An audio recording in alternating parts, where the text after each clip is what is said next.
So Mike, after a game like that, what are your first impressions?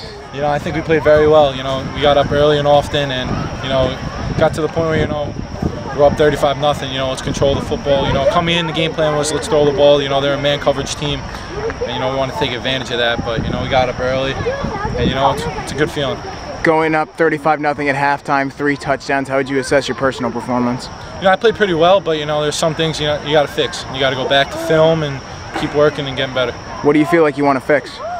There's a couple passes there I missed here and there, but that's going to happen. So I'm just going to try and fix that. And how about on the recruiting end? I mean, just what are your thoughts on Rutgers right now? And you're probably going there tomorrow, right? Yeah, I'm going there tomorrow. So what are you looking forward to there against UNC? I hope it's a good game. I hope they pull it out. I'm going to try and talk to as many kids as I can while I'm there. That's what I do, but we'll see how it goes. So you're trying to be a recruiter now that you're already committed? Yeah, exactly, basically. Which kids are you talking to? Who are you trying to bring over to the Scarlet Knights? Basically everybody. I try and reach out here and there, but I don't want to bug anybody to the point where I'm annoying. But I try and reach out to as many kids as I could.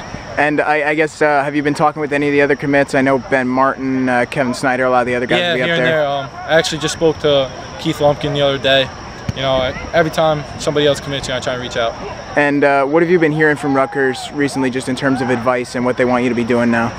Just stay on top of everything, in the classroom, and don't do anything stupid. Act like a modern citizen, and just play football.